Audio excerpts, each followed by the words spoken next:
Welcome to the road to 30K, which basically is my training leading up to my first trail race happening in the fall.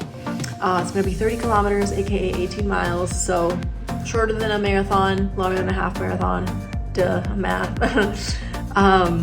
But yeah, doing these videos and like logging, filming my training is something that helps me stay accountable.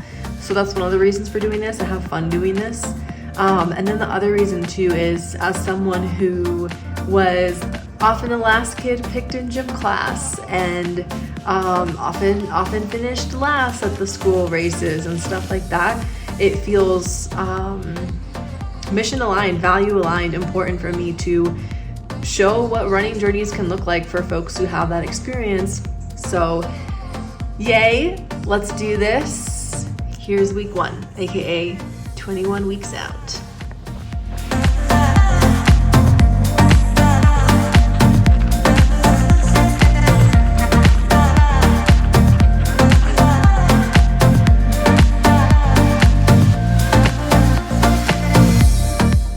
Well, for the first time in a while, I've woken up before my alarm, so it makes it even easier to not have excuses. And gym time, baby, let's go.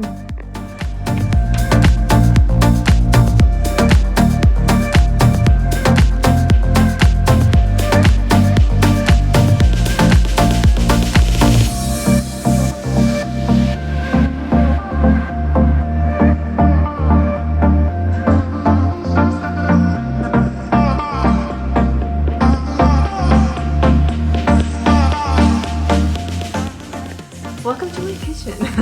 Just kidding. I mean, it is my rented kitchen. But making breakfast, which is already basically made. So let's do a little POV switch. All right, so I already measured the yogurt, the peanut butter, the berries yesterday. I was just trying to get as much as I could already inputted into my app.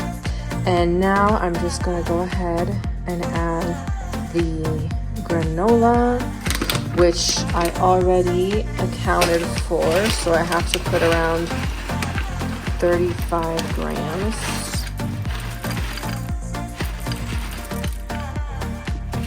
Voila. And the fun part, fun is sarcastic, about tracking your stuff is that you see how much it adds up to. And my God, let me tell you, the heavy cream and brown sugar I use, that's gonna change. Don't get me wrong, I'm still gonna have my heavy cream and sugar, but reduced quantities, because the fact that I'm having like 50-ish grams of straight sugar first thing in the morning, you know? Not ideal, not because food is good or bad, but like insulin and glucose spikes and all that stuff, so. All right, today I was able to get my workout in before work, which felt great. It's my favorite thing when I'm able to get up early to just go to the gym right away, or at the latest 1 or 2 p.m. because anytime after 3 p.m. I'm a goner. There's no way you can drag me into the gym. Mostly, well, 1 part because tired, but 2 part because busy, people everywhere. Ew. But I'm on my daily walk right now, and she's so cute. 7 p.m. Just got home from work. Stopped at the grocery store quick, but it's been a meeting intense day, so really gonna take this time to just do just that. Come back to the body, and then get some more work done, and then go to bed.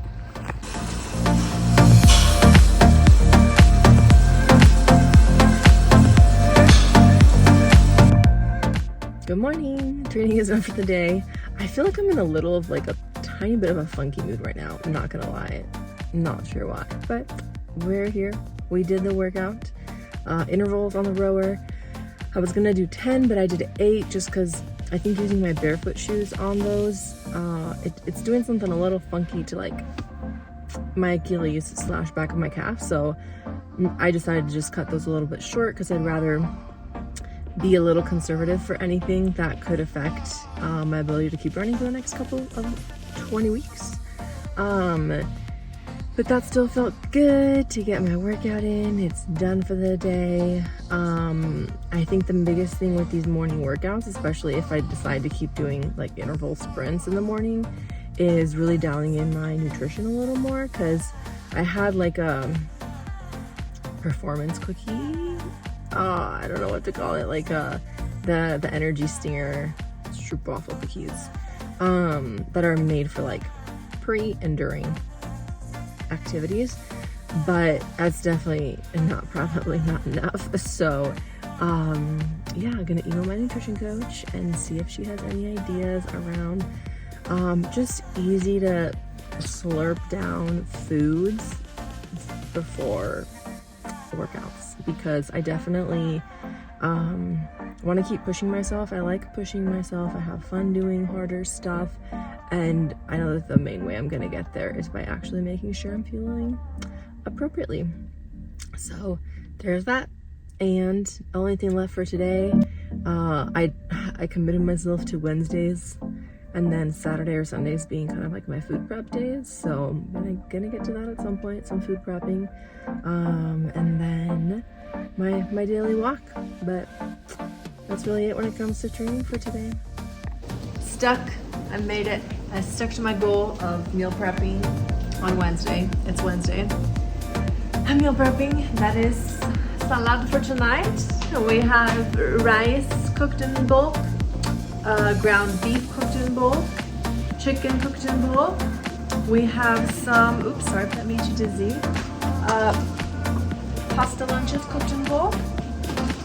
We've got some cantaloupe cut in bulk. And next up is some, we've got bacon. Next up is just some veggies. So I'm gonna have steamable, microwavable broccoli. So I'm just gonna leave that as a last thing for tonight. But I'm gonna actually chop a bunch of vegetables up in individual containers, because I really, in the summer, love my big ass salads. And so if I chop it all up ahead of time and I have like tomato in one thing, I'm not gonna chop tomatoes up beforehand though. That's a bad example because then they get gooey. Also cucumbers, that's gross. But bell peppers, carrots, red onion, lots of the biggest stuff really, but just chop that up ahead of time. Then when I go to weigh and measure my stuff, I just dump it in there instead of having to cut it every night, you know? So that's meal prepping for tonight.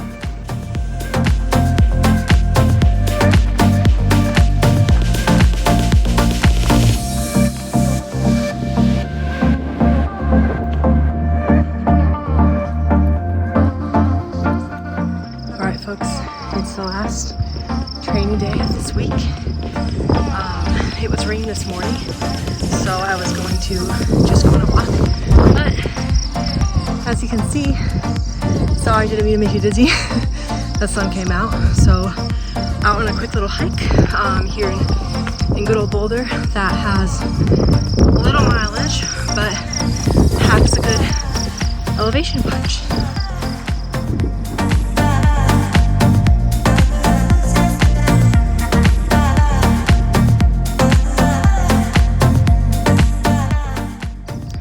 Well, this is definitely, you can see my red face, the steepest hike I've done in a minute, and I wish you could hear my heartbeat. I can like hear it and feel it. Definitely up there. So it feels good to be moving in this way again, and it also makes me curious to see how, 3 months from now, a month from now, 5 months from now, how different it'll be.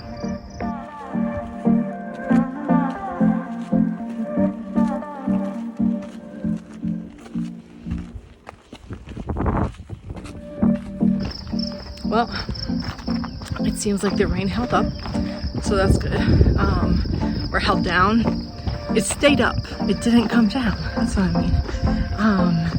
And it's just been a really nice day. Like the sun is out, but it's not scorching yet, so love that. And one of the things I tried to do today, because my shins were feeling a little sore during the last run, is I'm listening to a podcast and reading up on like how to prevent / treat to manage shin splints, because it is something I've dealt with before. The main thing I'm doing right now to avoid them is starting slow, right? So my first run was like a mile and some change. My second run, including the warm-up, was about 2.2 miles. My third run, only the running part, was 2 miles. So gradual increases and not running more than twice in a 7-day time frame is the main thing I'm doing right now. And one of the things they said on this podcast was they suggested switching shoes so that you're giving your body a different stimulus, right? It's a lot of times when we have overuse injuries in general, really, it's a repetitive kind of chronic stress. So it's the same kind of stimulus or stressor that then can lead to that. So I wore a different pair of shoes than I normally would today as a little experiment. The only thing is the tread is definitely kind of gone. So I will not be running in these, but at least for hikes that aren't too scrambly, they still work okay. And